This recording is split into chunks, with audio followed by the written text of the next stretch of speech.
Bueno, es un placer para mí haber recibido este doctorado de la Universidad Torquato Di Tella.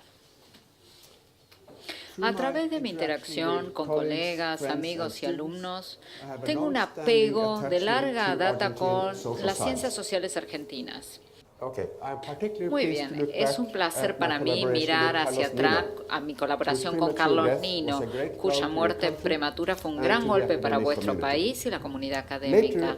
Más adelante colaboré redituablemente con Carlos Acuna, Roberto Gargarello, Gabriel Negretto y Julia Maskivker.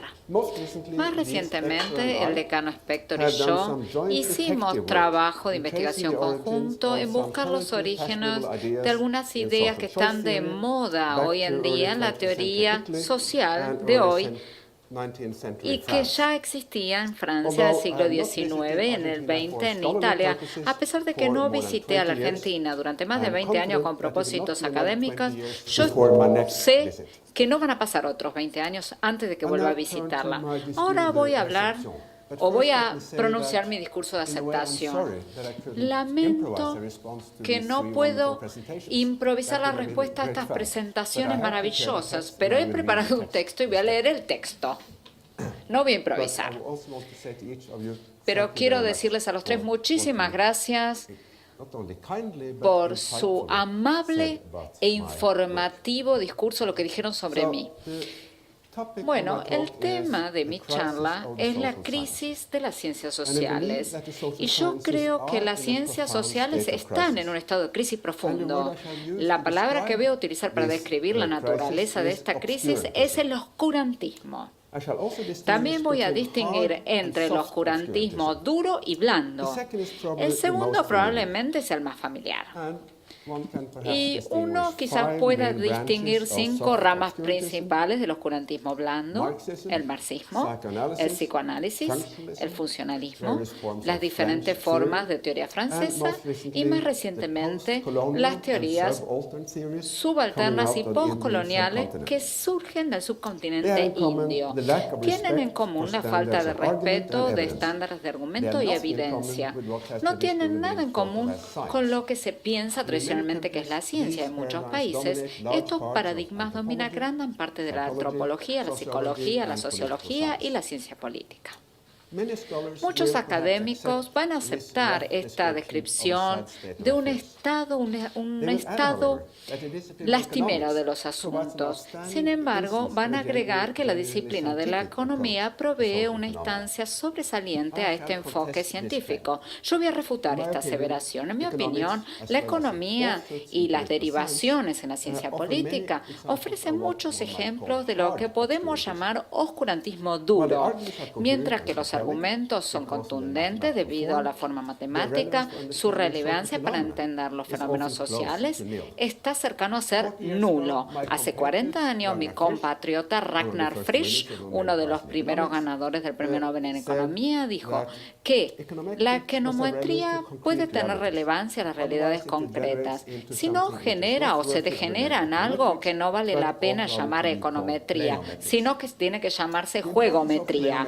La importancia de la geometría y de la economía de la ciencia ficción ha aumentado continuamente desde esa época. Hasta cierto punto, yo no estoy en contra de la naturaleza lúdica, pero sí se llama ciencia.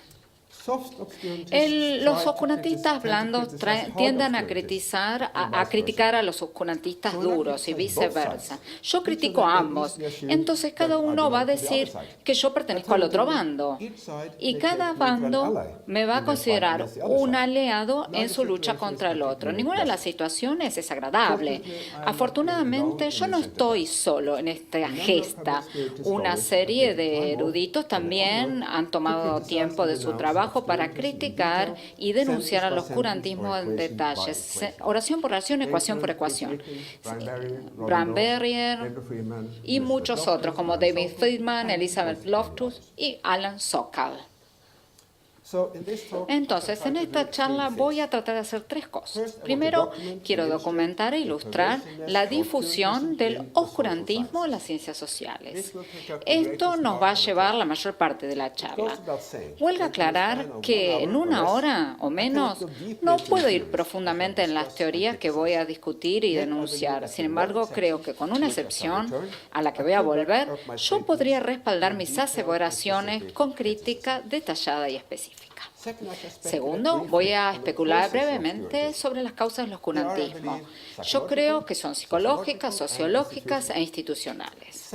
Es triste saber que uno de los mecanismos que se han instrumentado para asegurar la calidad del trabajo científico, como el número de citas, puede realmente servir para trincherar el oscurantismo. Y en tercer lugar, voy a discutir cómo uno no puede hacer ciencias sociales no oscurantistas. Yo creo que la historia y la psicología van a ser las disciplinas claves. Los métodos cuantitativos juegan un rol, pero solamente cuando pueden arrojar luz sobre la realidad social. El oscurantismo, como yo lo veo, no solo es un problema para las ciencias sociales, también es un problema para la sociedad. Para decirlo de manera diferente, el oscurantismo puede causar daños, perjuicios y también desperdicios.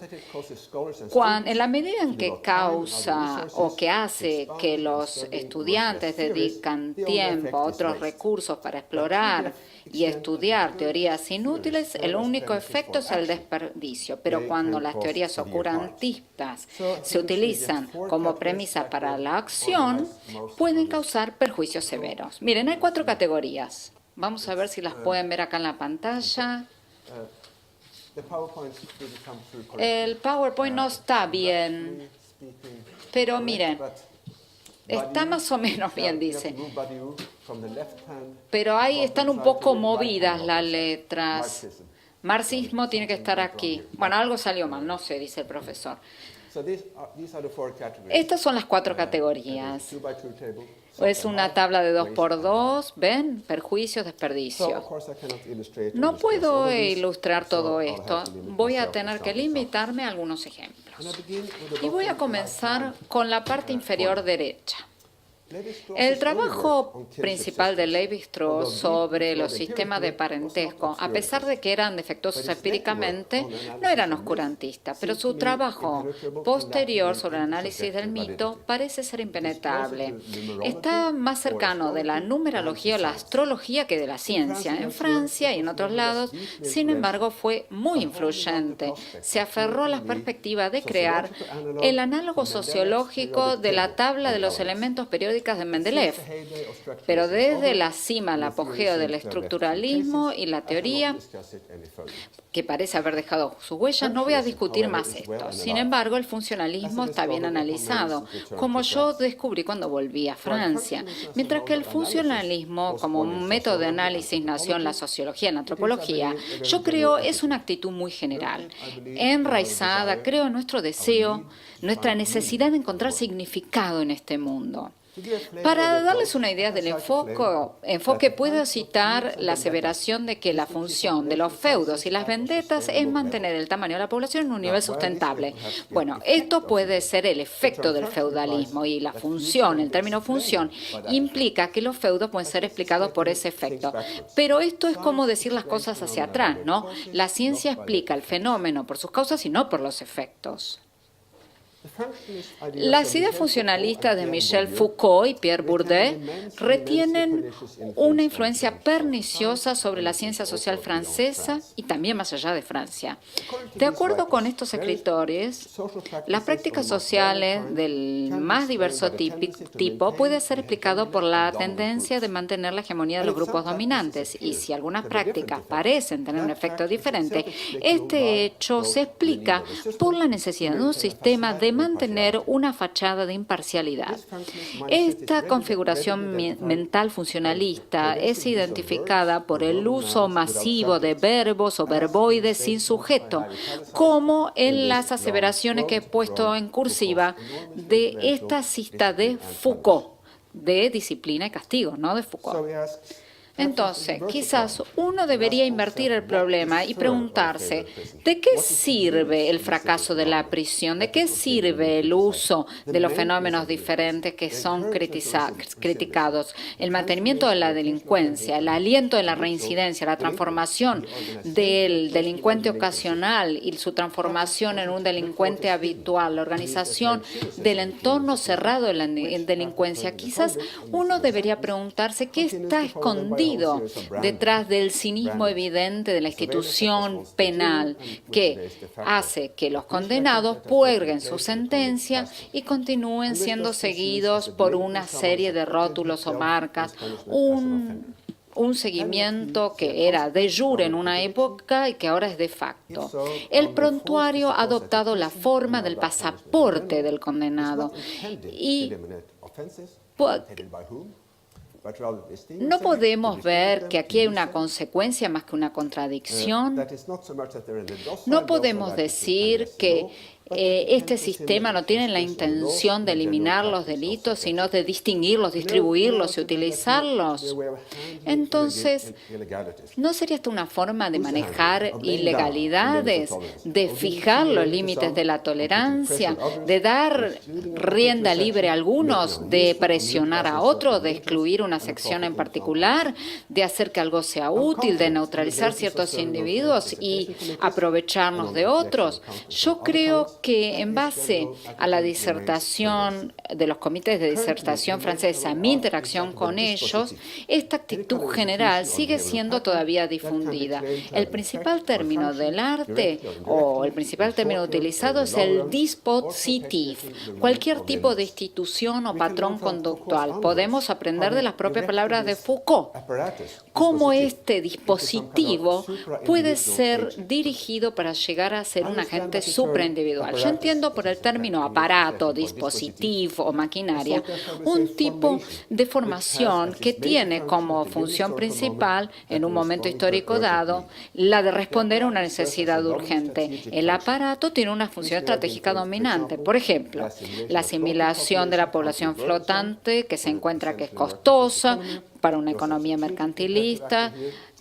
Hubo un imperativo estratégico aquí que actúa como matriz para un aparato que gradualmente tomó el control, la sujeción de la enfermedad sexual y la neurosis. Entonces, yo creo que este enfoque no tiene sentido. El funcionalismo de Pierre Bourdieu confía en parte en el concepto del hábito o la disposición a actuar de alguna manera. La existencia del hábito se ve probada solo por los fenómenos que intenta explicar. La atracción de esta idea me recuerda a la parodia de Molière. Él dice que un candidato para un título médico se le pregunta ¿por qué el opio hace que se duerma a la gente? Y la persona dice, bueno, porque tiene una facultad, un poder de adormentar los sentidos. Entonces la respuesta es recibido por un aplauso y le dicen todos, usted realmente merece pertenecer a esta ilustre hermandad. El funcionalismo de Bourdieu también confía en parte en la tendencia de ver estrategias en todos lados. Toda conducta que directa o indirectamente beneficia a la gente se presenta como una conducta estratégica, incluso en la ausencia de cualquier evidencia de que la gente intentó realizar esta conducta para producir estos beneficios. Por lo tanto, toda conducta que se vea motivada por preocupaciones desinteresadas se considera estratégica. La virtud es recompensada como pasa en muchísimas novelas. Entre las otras títulos que vemos en la parte derecha de la tabla, quiero mencionar el psicoanálisis. En Francia, en la Argentina y en menor medida en otros países, este enfoque a la psicología, a la mente, se toma seriamente. Como emprendimiento teórico, no tiene fundación científica. Con alguna excepción reflexiones importantes. El estudio del psicoanálisis es un desperdicio de tiempo. Y esto es válido en los representantes más extremos como Jacques Lacan y Melanie Klein. Y en esta charla tan corta no puedo darles prueba, pero quiero citar a una editorial en Nature, reciente, muy reciente. Una de las revistas más prestigiosas científicas del mundo, que se llama Psicología, una verificación de la realidad.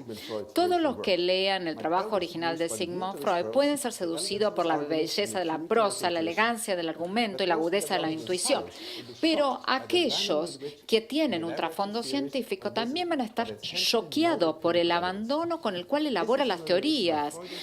Esta es una de las razones por las cuales el psicoanálisis del tipo freudiano por mucho tiempo ha caído en desuso y no ha sido equilibrado con la evidencia de la eficacia. Entonces, las dos frases que pongo en cursiva corresponden a mis acusaciones de oscurantismo y desperdicio. A pesar de que el psicoanálisis como forma de terapia puede estar desactualizado en muchos países, muchos académicos siguen confiando en el marco teórico. Ahora voy a hablar de multiculturalismo y posmodernismo, citando a las críticas de Brian Barry, Alan Sokal. Y quiero decir algunas palabras sobre el marxismo también. Yo solía pertenecer al grupo marxista Sin Estupideces, que se creó en la década del 80, y tratamos de ver lo que estaba vivo y lo que estaba muerto en el pensamiento de Karl Marx. Fuimos tan exitosos en la tarea negativa que al final muy poco quedó. La única contribución de Marx que todavía queda es su concepción normativa de la buena vida, así como también de la autorrealización conjunta y activa. La teoría marxista no tiene nada que contribuir a la ciencia social empírica. Sin embargo, a pesar de la quiebra intelectual, el marxismo continúa siendo enseñado en universidades de todo el mundo y en un estilo oscurantista de reflejos verbales compartidos que enmascaran los argumentos o enmascarados como argumentos. Bueno, desde el desperdicio vamos a pasar al perjuicio. En la década del 60, Bruno Bettelheim persuadió mucho de que la causa del autismo yacía en los padres abandónicos, especialmente la madre del refrigerador. Este punto de vista, que no tenía evidencia ni base científica, causó sentimientos de culpa en los padres de los niños autistas. Entonces, el hecho de que las memorias de las víctimas y testigos pueden ser falsas o imprecisas, a pesar de que ellos creen que sea verdad, tienen implicancias importantes para el sistema jurídico y para aquellos que aconsejan a las víctimas del delito. Algunos psicoterapeutas utilizan técnicas que son sugestivas, como por ejemplo, usted no recuerda, pero tiene los síntomas, entonces recordemos, tratemos de imaginar quién lo hizo. Esto ha llevado a pacientes a creencias falsas y a causar grandes daños a los pacientes y a los acusados. En Illinois, por ejemplo, el psiquiatra Bennett Brown fue acusado por su paciente Patricia Vernon de utilizar drogas e hipnosis para convencerla de que ella había sido poseída por 300 personalidades y que ella comía pastel de carne hecho con carne humana y que era una sacerdotisa en un culto satánico. Entonces, el autor comienza o termina siendo la víctima o el supuesto autor del delito. En un caso noruego, un padre fue acusado por abusar sexualmente de su hija. Sobre la base de las declaraciones, un perito atestiguó que en la casa seguramente el portón tenía una significancia. También dijo la psicóloga que la cantidad de postes del portón indicaba la cantidad de ocasiones en la cual la niña había sido abusada. El padre de la niña pasó 2 semanas en una cárcel de seguridad y su vida quedó arruinada. Luego la niña confesó que había sido todo un invento. El supuesto actor había sido la víctima. No tiene sentido decir que de un sentido el marxismo había causado daño. Si el marxismo como teoría más que como una práctica o racionalización de acciones había hecho daño, no es obvio. La idea estalinista de la complicidad objetiva, mientras que es consistente con algunos aspectos funcionalistas del marxismo, refleja una tendencia general de la mente humana, la idea de la maximización de la crisis, la politique du pire. Las cosas se empeoran, pueden empeorar antes de mejorar. Esto tiene unos antecedentes marxistas más directos. Aquí hay ejemplos también no marxistas. Por ejemplo, en el 1790, Luis XVI usó esta estrategia. A nivel más general, sin embargo, los sucesores de Marx adoptaron este exceso de orgullo intelectual y notaron sus creencias en un progreso histórico con algo deseable, inevitable. Los cargos más serios que pueden ser argumentados contra Marx es que su orgullo, llamado derecho burgués, tenía una influencia sobre los derechos humanos masivos. Ahora bien, voy a hablar sobre lo que va a ser más controvertido y sorprendente para muchos, que es el oscurantismo duro, matemático, cuantitativo. Ha habido muchos intentos de explicar la conducta humana utilizando los modelos cuantitativos. Los más prominentes son la teoría de la elección racional, el modelado basado en el agente y la teoría de la red. Lo que muy poco sé sobre las últimas dos, pero entonces soy escéptico, pero no puedo hacer aseveraciones fuertes o vehementes acerca de ellas. En cuanto a la familiaridad con los modelos de la elección racional, ha impulsado un escepticismo, sin embargo, está mejor fundamentado en este caso. Antes de respaldar mi escepticismo de la teoría de la elección racional, quiero decirle que de alguna manera es altamente valioso. En mi opinión, el desarrollo de la teoría de la elección racional como herramienta conceptual para entender la acción e interacción humanas ha sido el logro más grande de las ciencias sociales hasta la fecha. Le voy a dar algunos ejemplos después. La teoría de la elección racional es una herramienta de política indispensable para cambiar la conducta. Por alguna razón, la gente tiende a responder a los incentivos de manera predecible. Lo que niego es que esta teoría tenga una condición privilegiada como una herramienta explicativa. Para lograr el éxito explicativo, una teoría debe satisfacer dos criterios mínimamente. Debe tener implicancias determinantes para la conducta y la conducta implícita tiene que ser observada. Estas son condiciones necesarias no suficientes. La teoría de la elección racional fracasa de ambas maneras. La teoría puede ser indeterminada y la gente puede ser irracional.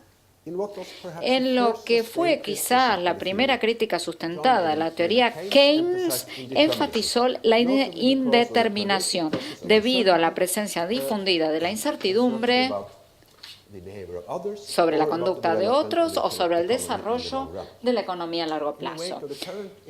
En los albores de la crisis económica actual, esta objeción ha vuelto a estar en el primer plano. Antes de la crisis, volviendo a la década del 70, las principales objeciones a la teoría fueron basadas en la conducta irracional difundida. La psicología experimental y la economía conductual han descubierto muchos mecanismos que hacen que la gente se desvíe de la conducta que prescribe la teoría de la elección racional.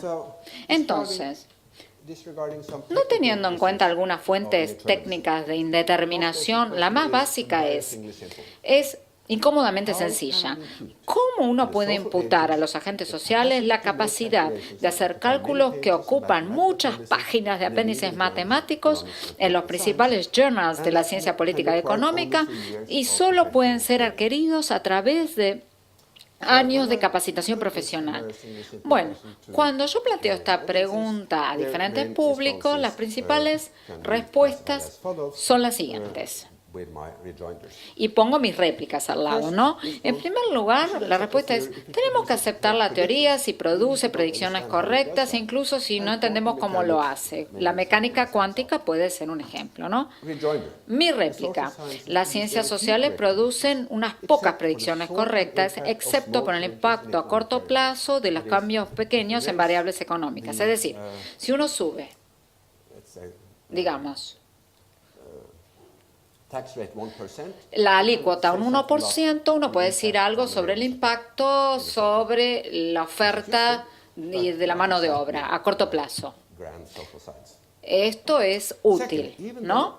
A pesar de que los agentes son incapaces de maximizar intencionalmente situaciones complejas, ya sea la selección natural o social, va a eliminar a los no maximizadores. Réplica. Esto no tiene un modelo explícito.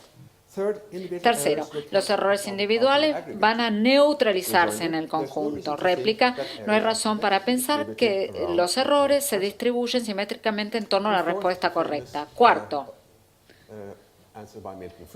Milton Friedman dijo esto. Un jugador experto en billar tiene que analizar los ángulos para ver cuáles son las ecuaciones relevantes. Sin embargo, él actúa como si pudiera. Y la réplica mía es, nadie puede ser un experto en todas las situaciones en las cuales los economistas aplican la teoría de la elección racional. El desarrollo de la experiencia en cualquier campo se necesita al menos 10.000 horas de práctica. Ahora, respecto a la irracionalidad, y voy a poner en la pantalla una lista, no la voy a leer, ¿no? De mecanismos que han demostrado generar comportamiento que viola la teoría de la elección racional. Miren, esta es la lista, una muestra. En cuanto a esta lista, bueno, es muy corta comparada con toda la lista de mecanismos que generan irracionalidad. Ni pasa una semana cuando un nuevo mecanismo se pone en la Internet, ¿no? No pasa ni una semana antes que se ponga un nuevo mecanismo en la Internet que genera irracionalidad. Todos estos fenómenos violan de una manera u otra las axiomas reales de la teoría de la elección racional. Bueno, muchos académicos, no los teóricos nada más de la elección racional, encuentran el área o en la gama de expansión de mecanismos muy grande, incómodamente grande. Algunos se preocupan por el hecho de que la economía de la elección racional, la economía conductual, no confía en la teoría unificada. Consiste de un grupo de teorías o mecanismos que no están ligados entre sí. El comportamiento humano parece estar guiado por un número de anomalías no relacionadas, más que por una maximización consistente de la utilidad. De hecho, hay muchas anomalías que uno puede sospechar por una conducta observada. Por lo tanto, estas dudas o reparos son entendibles. La economía conductual está aquí para quedarse. Como les dije antes, yo creo que sé algo sobre las opciones racionales y sus alternativas. No puedo probar teoremas, pero puedo entender la verdad si no es muy complicada. Con respecto al análisis de datos, el análisis estadístico, o las explicaciones, o las ecuaciones de regresión, etcétera, no puedo afirmar que lo hice yo, que soy experto en la materia. Yo confío en el trabajo de David Freeman, un maestro de la estadística aplicada y pura.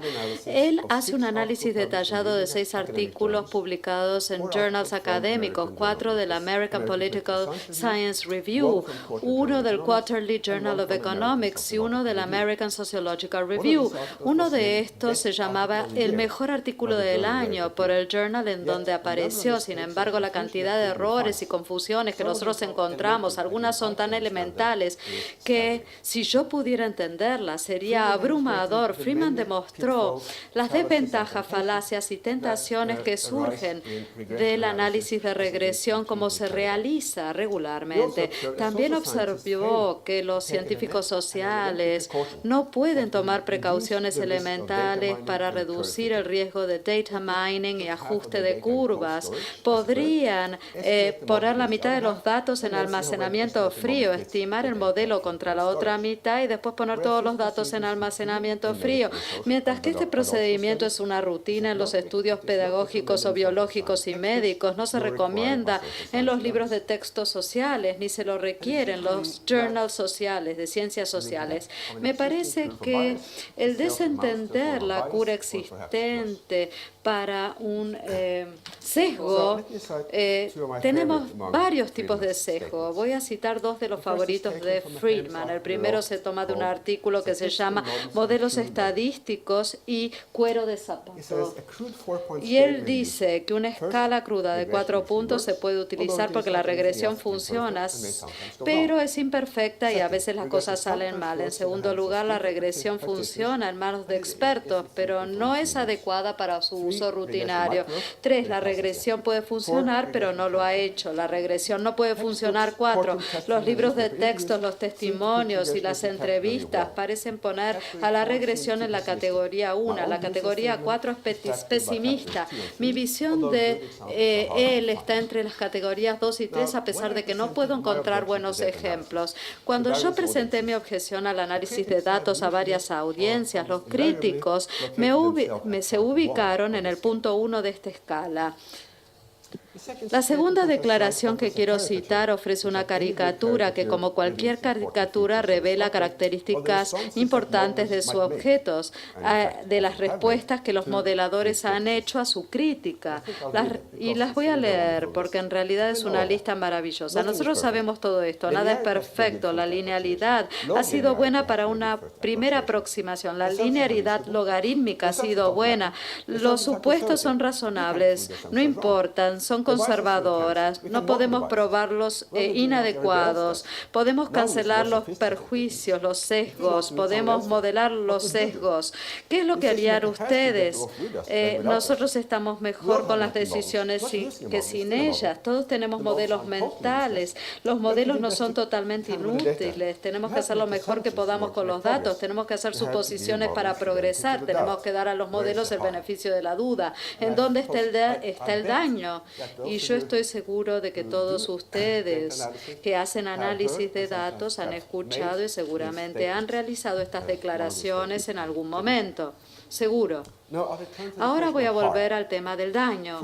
En primer lugar, tenemos el tema del desperdicio. Yo creo que si mucho trabajo se ha hecho en economía y ciencias políticas que se inspira por la teoría de la elección racional, está carente de explicaciones estéticas y matemáticas. Quiere decir que no tiene ningún valor. No puedo hacer una evaluación cuantitativa de la cantidad de trabajos que siguen en esta categoría, pero estoy confiado de que esto representa un desperdicio y creo que lo mismo se aplica en muchas instancias de análisis de datos.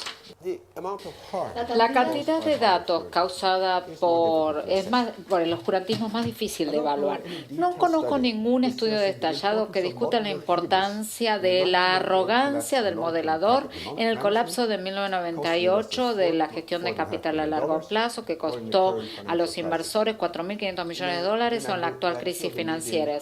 Tienen que recordar, deben de recordar a los administradores de capital a largo plazo que han recibido un premio Nobel justo antes de la crisis, lo deben recordar. No sé, bueno, pero es posible que la codicia, el cortoplacismo y la desregulación haya sido más importante que la confianza indebida en los modelos que ganaron el premio Nobel. A pesar de que uno puede citar muchos ejemplos de administradores de fondos que le decían a sus clientes que de acuerdo con sus modelos una crisis de la magnitud de esta que ha ocurrido en 2007 solo ocurrirá en un N número de años, N siendo un número muy grande. Y todavía queda por verse si estos administradores realmente creían los modelos que habían utilizado. Después de todo, hemos aprendido que tienen muy poco que perder si los modelos salen mal. Habiendo dicho esto, es difícil creer que la creencia excesiva en la eficiencia de los mercados y la racionalidad de los participantes del mercado no jugaron algún rol en generar la crisis. Dada la información que está reflejada en los precios, que es un bien público, nadie tiene el incentivo de producirla. Este problema del oportunista genera la diversificación de los activos como un sustituto de la debida diligencia.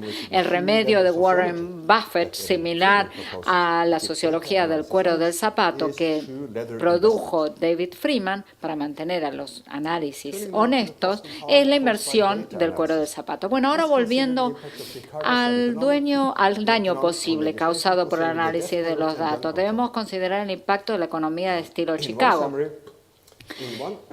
En 1975, el análisis de Isaac Eldridge de los datos nacionales llevó a decir, lo condujo a decir que cada ejecución salvaba 8 vidas. El procurador fiscal Robert Bork citó a Eldridge ante la Corte Suprema un año después y la Corte, diciendo que no confiaba en la evidencia empírica, terminó la suspensión de la pena de muerte y esto llevó a leyes de castigo o pena capital que se pusieron en vigor en casos relacionados como Gregg y Georgia. Entonces, la especificación estadística con más de 3 variables explicativas no tiene sentido, podemos decir. La especificación estadística, como dije, con más de 3 variables explicativas no tiene sentido. Comentarios similares se aplican a algo que dijo John Lott, citado por John Ashcroft cuando era procurador general en la administración de Bush, que dijo en un comentario sobre su trabajo que la sobrevida académica de un estudio erróneo puede no tener mucha consecuencia, pero desafortunadamente los malos efectos de la mala política pueden influir en generaciones. En otras palabras, podemos tolerar el desperdicio, pero nunca deberíamos aceptar el perjuicio. Los defensores de la pena de muerte van a responder que estas medidas tienden a reducir el daño. En una discusión de compensaciones vida por vida, Cass Sunstein, Anatre Vermouth defendió la pena de muerte en base a esto. Para estar seguro, calificaron el argumento como condicional, solamente válido si las aseveraciones empíricas se mantenían. Sin embargo, la arrogancia considerable existe cuando los eruditos jurídicos sin capacidad o capacitación econométrica dicen que un estudio encuentra que en promedio nacional cada ejecución disuade 18 asesinatos. Si hubieran leído a David Freeman, ellos hubieran entendido la idea de que ejecutar a la gente sobre base de cualquier tipo de análisis estadístico es moralmente no aceptable. Si estamos dispuestos, ustedes están dispuestos a aceptar que yo diga que el oscurantismo blando y duro son lo suficientemente generalizados para justificar la preocupación, me pueden preguntar acerca de las causas. Y yo les diría que las causas pueden ser psicológicas, sociológicas o institucionales. A nivel psicológico, el oscurantismo duro puede ser debido al hecho de que la ciencia social puede o debe transformarse en una ciencia sobre el modelo de las ciencias naturales. Mientras que hablamos de la envidia de la física, que puede ser muy fuerte, puede haber un deseo inconsciente de emular a las disciplinas científicas. Las teorías sofisticadas sostienen la promesa de satisfacer este deseo. El prestigio de la ciencia social matemática va junto con los altos salarios. Un erudito con talento para matemática puede ser atraído por la perspectiva de llegar a la cima de su profesión. Al mismo tiempo, la autodecepción puede evitar que él entienda que está tejiendo una telaraña inexistente y se pueden ver sesgados a favor de los eruditos que están sujetos a las formas relevantes de hipertrofia y atrofia.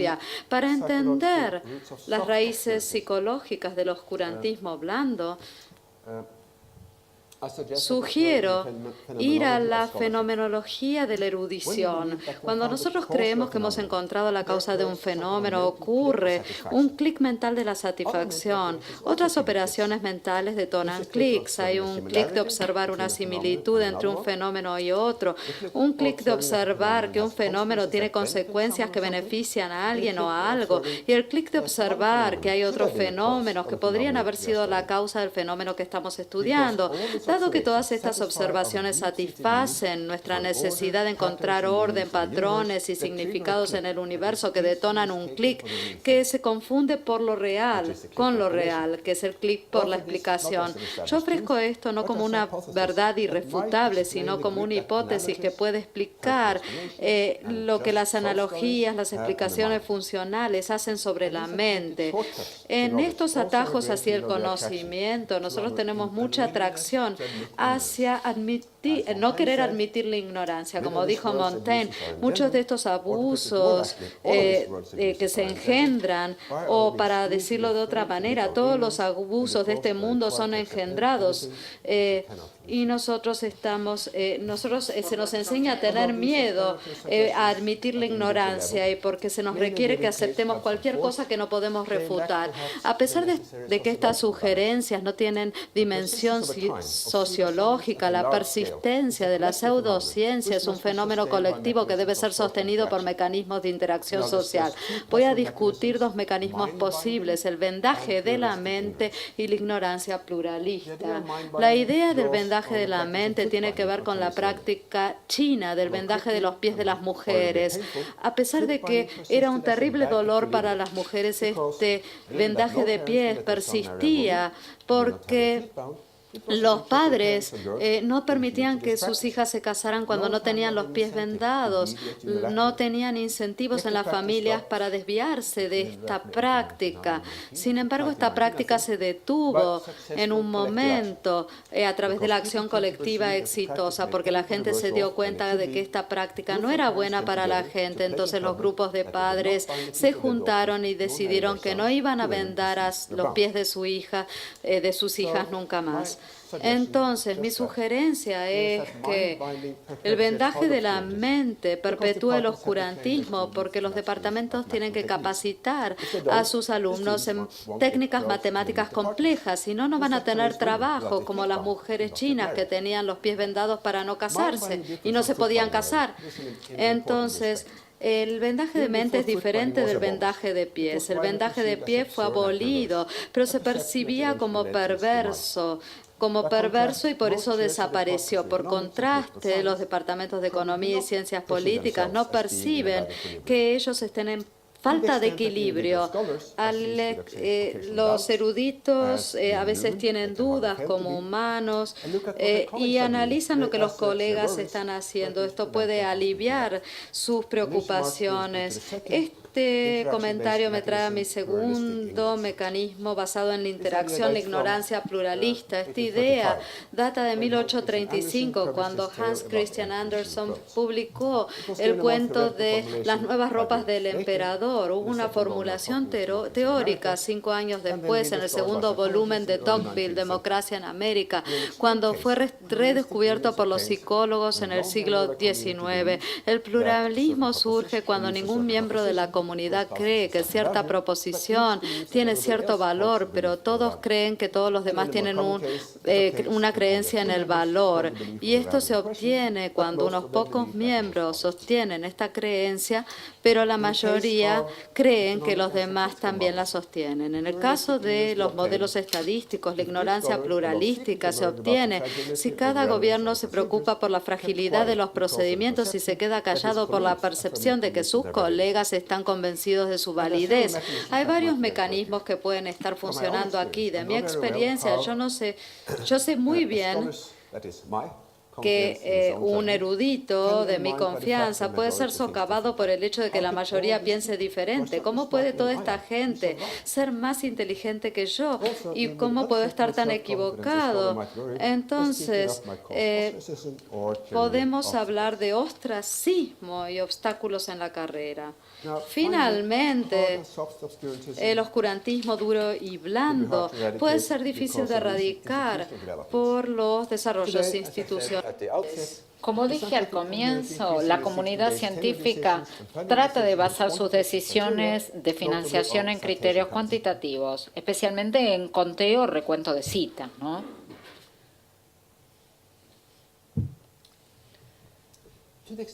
Si estos criterios se utilizan juntos con los criterios cualitativos que están basados en algunos evaluadores competentes de hecho que leen la literatura, este evento o este desarrollo puede no ser malo, pero creo que hay un peligro real, y muchos de mis colegas también lo piensan, de que los números altos de citas se están volviendo en criterios suficientes, no en criterios suficientes de excelencia. Y dado que los oscurantistas duros tienden a citar a otros oscurantistas duros y los blandos a los blandos, hay muchísimos académicos en cada campo que se van a perpetuar a ellos mismos en un grupo, citándose unos a otros.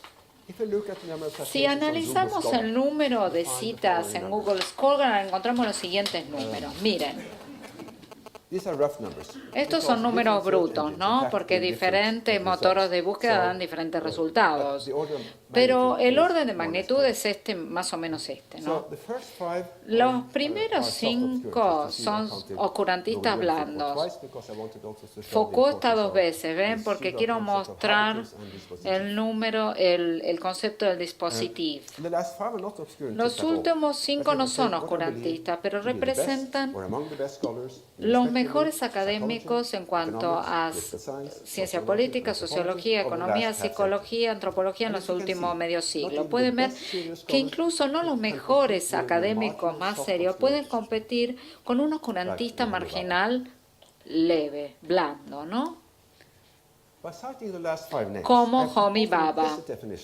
Citando los últimos 5 nombres, he propuesto una definición implícita de la ciencia social no oscurantista. Una definición explícita es difícil de dar. Yo debería decir que tiene que tener en cuenta hechos, lógicas y sentido común.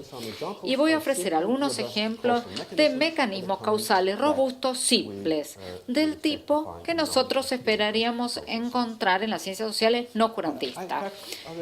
Ya he citado 2 ejemplos, la idea de un mal equilibrio y de la ignorancia pluralista. Y voy a dedicar un tiempo a un tercer ejemplo, tomado de la democracia en América de Tocqueville.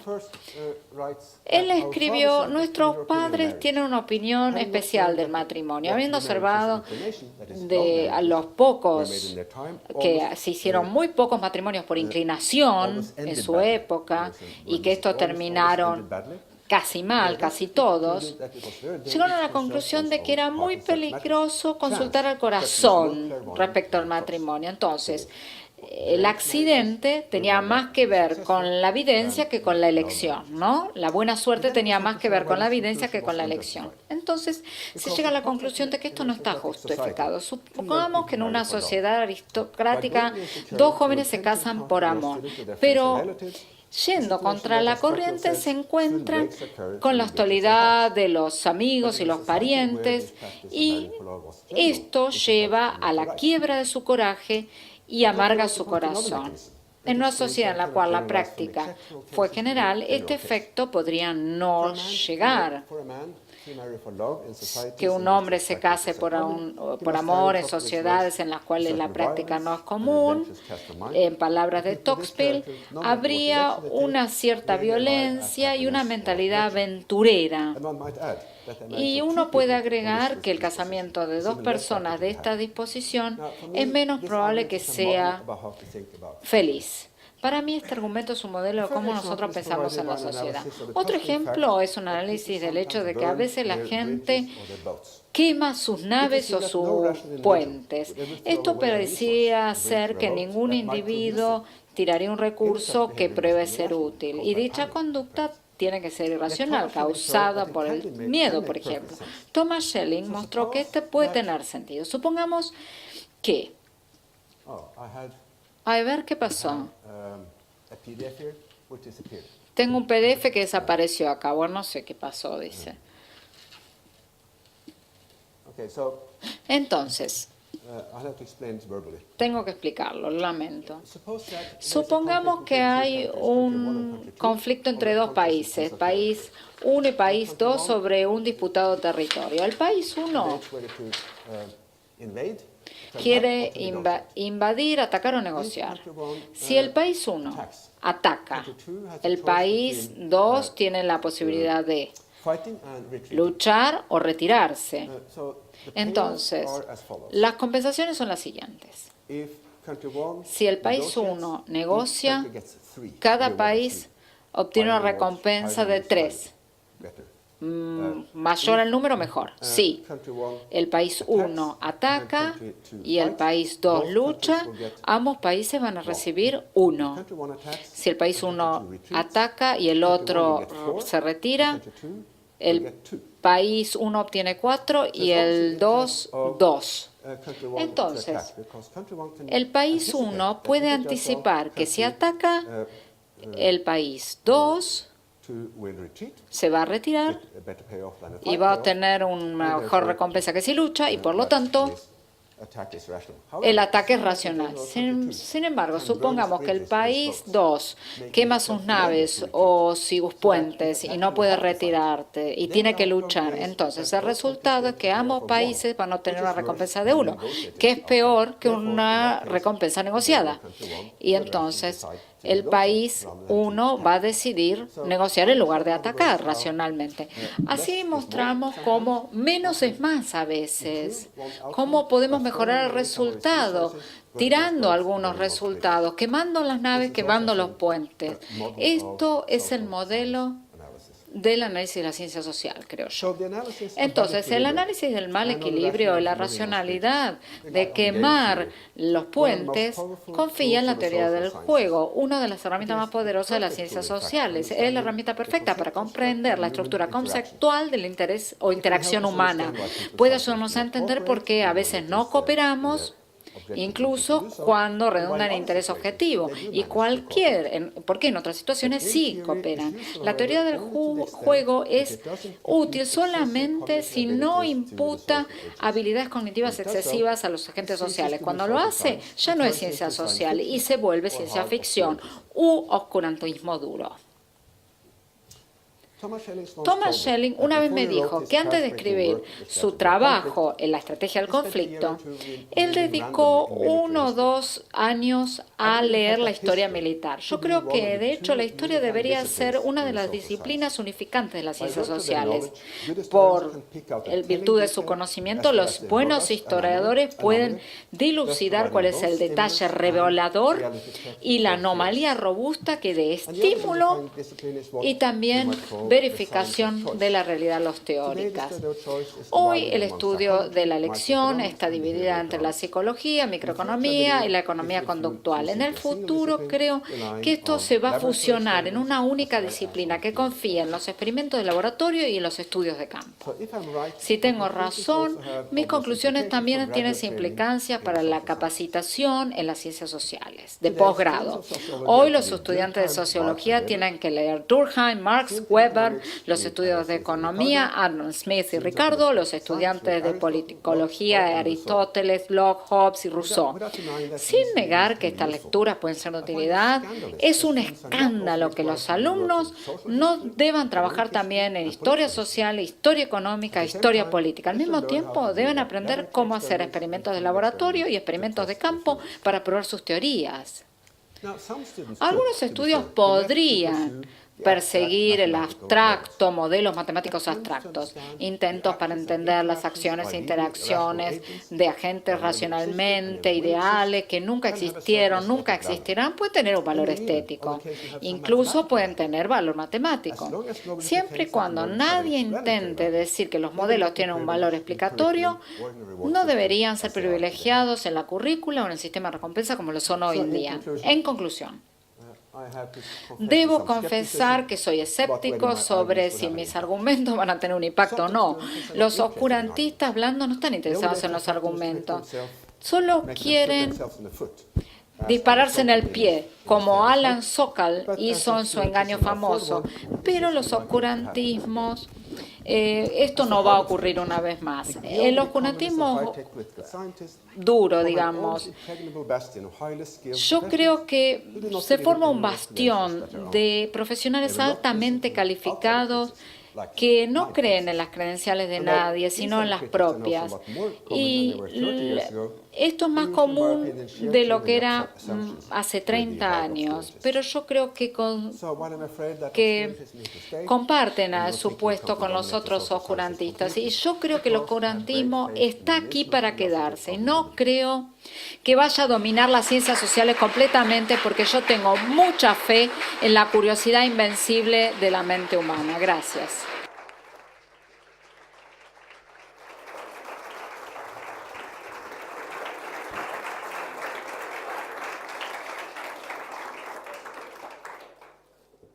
Bueno, damos finalización a esta ceremonia, no sin antes agradecer a todos los presentes por estar con nosotros y fundamentalmente al doctor John Elster, que a partir de hoy es miembro de nuestra comunidad italiana. Así que a todos muchas gracias y nos estamos viendo. Hasta luego.